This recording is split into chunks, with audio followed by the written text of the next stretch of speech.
नमस्कार, कैसे हैं आप सब। स्वागत है आपका हमारे YouTube चैनल एग्जाम अनुभव पर। आज हम काफी महत्वपूर्ण विषय पे बात करेंगे और यदि आप सरकारी नौकरी की तैयारी कर रहे हैं तो ये वीडियो आपके लिए। हाँ फ्रेंड्स, जो भी उत्तर प्रदेश के कैंडिडेट हैं तो सरकारी नौकरी की तैयारी कर रहे हैं तो इस बार जो वैकेंसी आई काफी खास है, काफी बल्क में वैकेंसी आई है और यहाँ पर हम सभी विषयों पे बात करेंगे। किस विभाग की वैकेंसियां होंगी, क्या एलिजिबिलिटी होगी, क्या सैलरी होगी, क्या एज के कैंडिडेट इस फॉर्म को डाल सकते हैं और उसके बाद यहाँ पर सैलरी क्या मिलेगी आपको, उसके बाद नियुक्ति कहाँ होगी। ठीक है, इन सभी विषयों पे बात करेंगे, डिटेल से देखेंगे तभी आपको बेहतर चीजें समझ में आएंगी। पहले हम बात कर लेते हैं कि कहाँ से वैकेंसी आई है। तो हम आपको बता दें कि अधीनस्थ सेवा चयन आयोग की तरफ से ये विज्ञापन जारी किया गया है। अब यहाँ पर पशुधन प्रसार अधिकारी पोस्ट का नाम है, क्या है फिर से मैं आपको बता दूं, पशुधन प्रसार अधिकारी इसके पद हैं। इसका विज्ञापन जारी कर दिया गया है 10 अगस्त को। ये विज्ञापन आया है 10 अगस्त को और आप फॉर्म डाल सकते हैं 9 सितंबर से। इसके बाद यहाँ पर अंतिम तिथि जो दी है आयोग ने 29 सितंबर, यहाँ पर 1 महीने का आपको मोटा टाइम दिया गया है। तो यहाँ पर आपके पास जो भी प्रपत्र अभी नहीं कंप्लीट है, जो मैं आपको बताऊंगा, वो प्रपत्र आपको कंप्लीट करने का टाइम दिया है आयोग ने।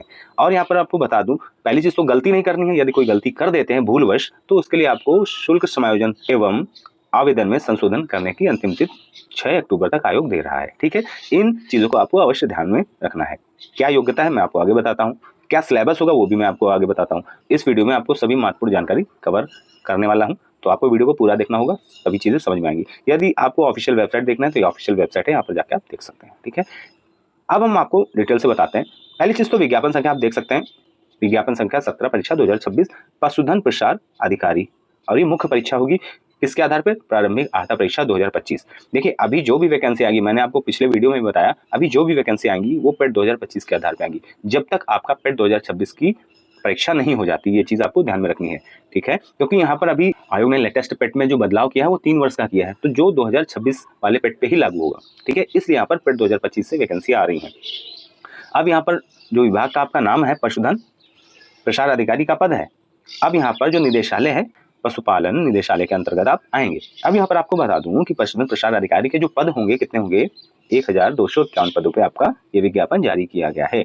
अब यहाँ पर आपके पास पहली चीज तो पेट एलिजिबिलिटी आपके पास होनी चाहिए, 2025 में आपके मार्क्स ठीक ठाक हों और आपने एग्जाम दिया हो तभी मार्क्स होंगे। यहाँ पर आपको ये भी बता दूं कि इस बार उन सभी अभ्यर्थियों को मौका मिलेगा। इसकी जो योग्यता है काफी हटके है, मैं फिर से आपको बता रहा हूँ, इस वीडियो को पूरा देखेंगे वो अभ्यर्थी सभी क्वालिफाई हो जाएंगे जो इस फॉर्म को डालेंगे मेंस के लिए। मैं फिर से बता रहा हूँ, मुख्य परीक्षा के लिए वो सभी अभ्यर्थी क्वालिफाई होंगे यहाँ पर, क्योंकि जो योग्यता मांगी गई है वो थोड़ा हटके मांगी गई है। क्या है वो मैं आपको आगे बताता हूँ। यहाँ पर पहले आपको बता दूं कि आवेदन भरने की प्रक्रिया क्या है। ऑफिशियल जो वेबसाइट है इस पे जाएंगे, होम सेगमेंट में जाएंगे, फिर लाइव एडवर्टाइजमेंट सेगमेंट में जाकर यहाँ पर आपको फॉर्म आएगा, वहां पर आप भर सकते हैं। ठीक है, एप्लीकेशन प्रोसेस है। यहाँ पर आपको बता दूं साफ साफ आयोग ने कहा है अभ्यर्थी आवेदन की अंतिम तिथि जो कि 29 सितंबर है, फिर से आपको याद रखना ये तिथि 29 सितंबर के पहले आपको जो भी प्रपत्र अनिवार्य शैक्षिक अर्हता है वो कंप्लीट कर लेनी है, साफ साफ यहाँ पर आयोग ने दिया है। ठीक है, तभी आप इसके लिए पात्र होंगे। खासतौर से ईडब्ल्यूएस के लिए एक मानक होता है, एक टाइम ड्यूरेशन होता है जो आप ईडब्ल्यूएस सर्टिफिकेट लगाते हैं। जो भी आर्थिक रूप से कमजोर अभ्यर्थी हैं, यहाँ पर वित्त वर्ष 25-26 होना चाहिए और जो भी आप प्रमाण पत्र बनवाएंगे ईडब्ल्यूएस का इकोनॉमिकल वीकर सेक्शन का, वो होना चाहिए 1 अप्रैल 2026 से 29 सितंबर 2026 के मध्य का होना चाहिए। ये आपको ध्यान में रखना है। ये तभी चीजें काम आती है जब आपका रिटर्न हो जाता है डॉक्यूमेंट वेरिफिकेशन के टाइम पे। ये चीजें नहीं करते हैं तब आप अनारक्षित में काउंट किए जाते हैं, ये आपको ध्यान में रखना है। क्लियर, मैं फिर से कह रहा हूँ, वो सभी विषयों पे बात करेंगे धीरे धीरे जो आपसे गलतियां होती हैं। ये वीडियो देख लेंगे तो आप गलती नहीं करेंगे, मेरा मानना है। और हो सकता है आपको पीछे चिड़ियों की आवाज़ आ रही हो तो थोड़ा कंप्रोमाइज़ करिएगा, क्योंकि यहाँ पर देखिए पक्षी थोड़ा ज़्यादा है इसमें जहाँ पर ड्यूटी चल रही है, तो आपको थोड़ा कंप्रोमाइज़ करना होगा। अभी हमारी तबीयत भी नहीं ठीक थी जिसके लिए मैं निरंतर वीडियो भी नहीं डाल पा रहा था, तो इसलिए उसके लिए क्षमा चाहते हैं। अब आपको निरंतर वीडियो भी मिलेंगे। यहाँ पर हम आपको बता दें कि फी सेगमेंट, ठीक है, फी कितनी, मात्र 25 रुपये आपको, जैसे हर परीक्षा के लिए मुख्य परीक्षा का कोई भी फॉर्म डालते हैं तब आपको 25 रुपये देना होता है। यहाँ पर आप देख सकते हैं 25 रुपये आपको देकर इस फॉर्म को भर देना है। यहाँ पर मैं आपको बता दूं कि जो कुल विज्ञापित पद हैं जिसमें आपको सापेक्ष लंबत आरक्षण के बाद भी आपको बाइफर्केशन जो होगा श्रेणीवार, मैं आपको बता देता हूँ। जैसा कि विभाग का नाम है पशुपालन निदेशालय, पद का नाम है पशुधन प्रसार अधिकारी। उसके बाद यहाँ पर लेवल 5 की जॉब है, यानी 2800 ग्रेड पे की जॉब है। अब यहाँ पर लगभग आपकी स्टार्टिंग होगी, मान सकते हैं 45 से 50 हज़ार के बीच में। आप जो सैलरी आपके इन अकाउंट में आएगी वो 45 से 50 हज़ार के मध्य आएगी। अब टोटल पद है यहाँ पर 1248, अनारक्षित 500, अनुसूचित जाति के 254, अनुसूचित जनजाति के 25, ओबीसी के 345, ईडब्ल्यूएस 124, टोटल हो जाते हैं 1248। 48। केवल ओबीसी के 3 पद हैं।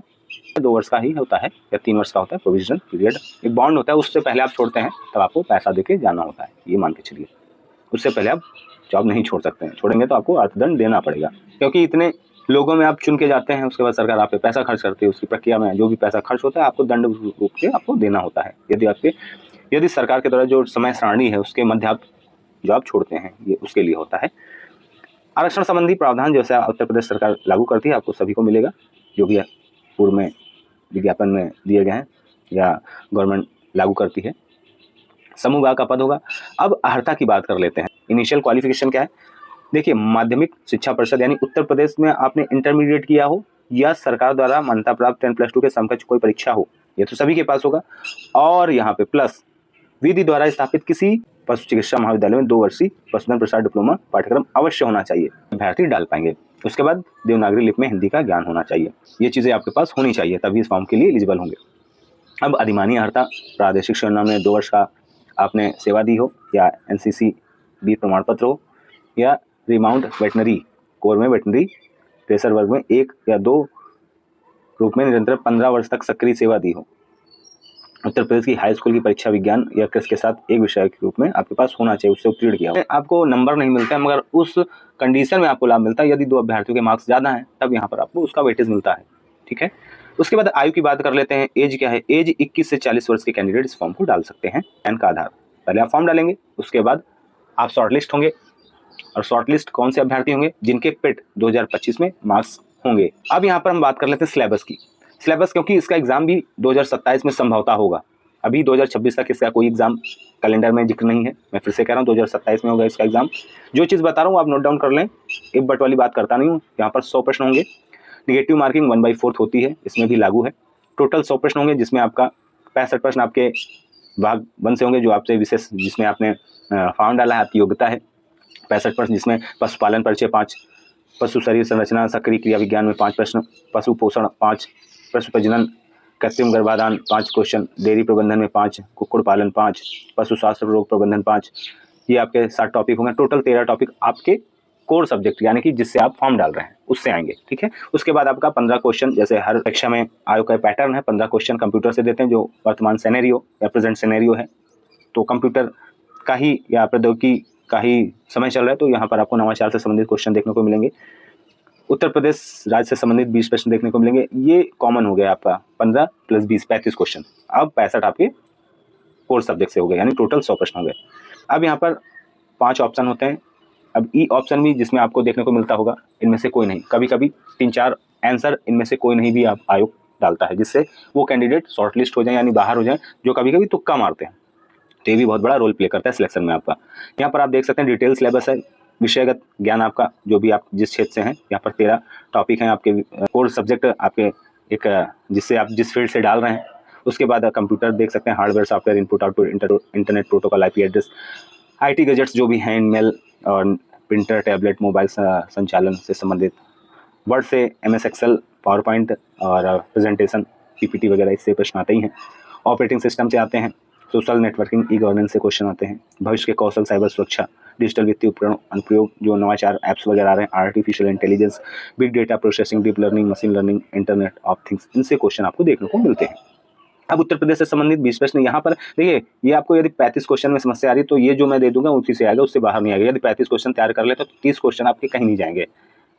30 क्वेश्चन आप इजीली फंसा लेंगे मेरे कंटेंट से। ठीक है, यदि आप पढ़ना चाहते हैं तो आप हमसे लेके प्राप्त कर सकते हैं, मैं उसका थोड़ा चार्ज देना होगा। चार्ज इसलिए लेता हूँ कि जो हमारा टाइप राइटर है, टाइप करता है, उसको मैं पे आउट करता हूँ, तभी वो टाइप करता है। ठीक है, तो मैं बहुत ज़्यादा फी भी नहीं लेता हूँ। 99 में ये आपके 3 यानी 2 सब्जेक्ट दे देता हूँ, बहुत ही रीजनेबल प्राइस में सोच सकते हैं। यानी 99 में आपका यूपी और आपका जो कंप्यूटर, और इससे बाहर आएगा ही नहीं यदि इतना पढ़ लेते हैं। और बहुत डिटेल नहीं देता हूँ, जहाँ से क्वेश्चन बनते हैं आयोग बना रहा है वही आपको इसमें मिलेंगे, शॉर्ट नोट्स टाइप के। ठीक है, तो आई थिंक मुझे लग रहा है मैंने आपको सभी विषय पे जानकारी दे दी। और भी जानकारी चाहते हैं तो आपको हमारे टेलीग्राम चैनल से जुड़ना होगा। ठीक है, वहाँ पर आपको सभी प्रकार की अपडेट दे दी जाएगी।